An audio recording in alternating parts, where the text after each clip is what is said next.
My name is Alexander Savi. I'm an assistant professor of psychological methods here at the University of Amsterdam.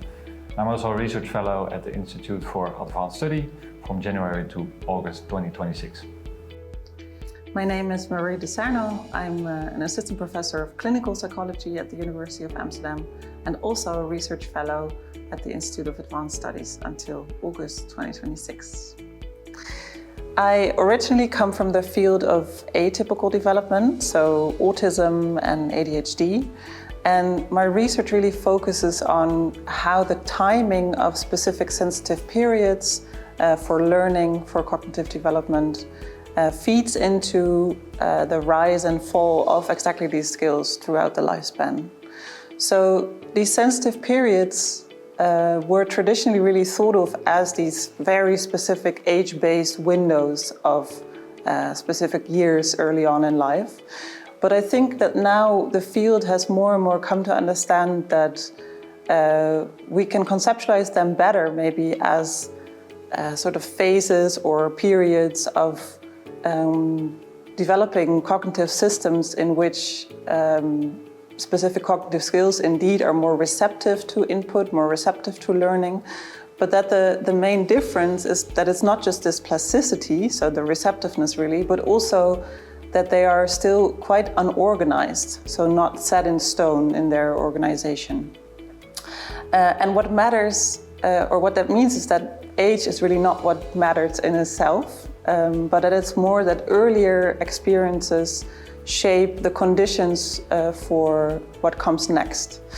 And I think in early childhood, and that's what we know in the field really, is that the main driver for this rapid development that we see are the interactions between them, so the interactions between cognitive skills.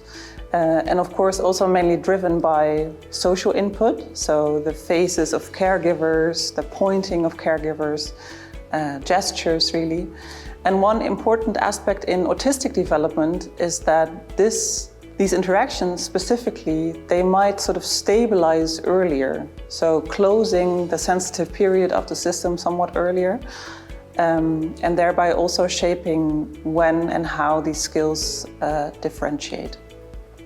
So I think across the lifespan, this very same system logic that I just explained for atypical development also helps us understand better how cognition maybe become more vulnerable later on in life with old age.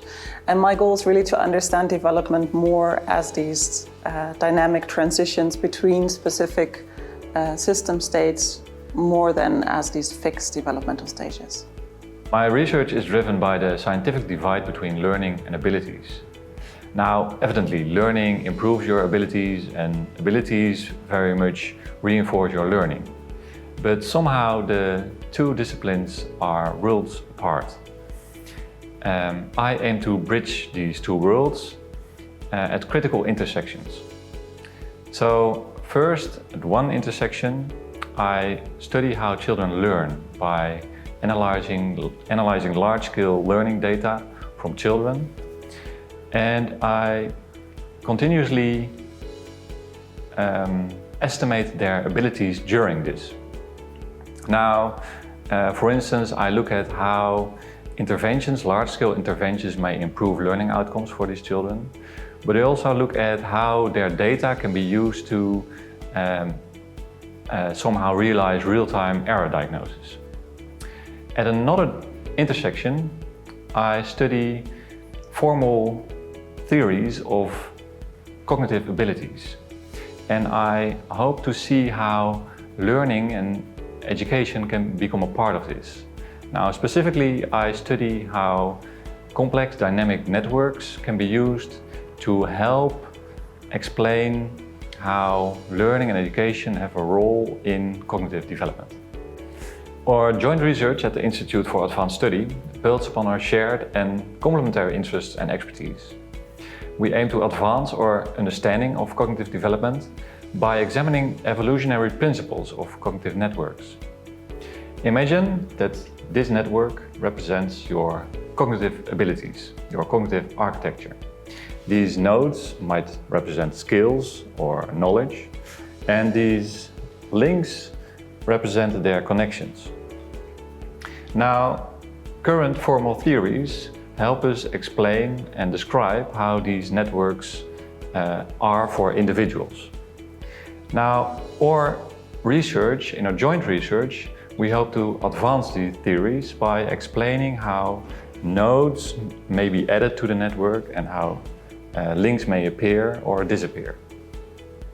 So in our joint project at the Institute for Advanced Studies, our goal really is to bridge psychological science on the one hand and network science on the other, to understand how these cognitive systems that we're interested in and that we just described from both our backgrounds actually develop and grow towards the states that we observe in psychology.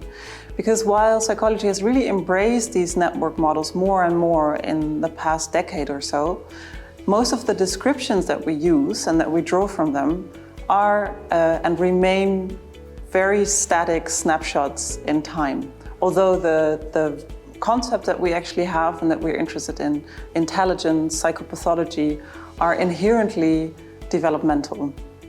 So our goal really is to draw from evolutionary network models, evolutionary network theory, and translate the concepts that come from there, the models that come from there, to psychological mechanisms.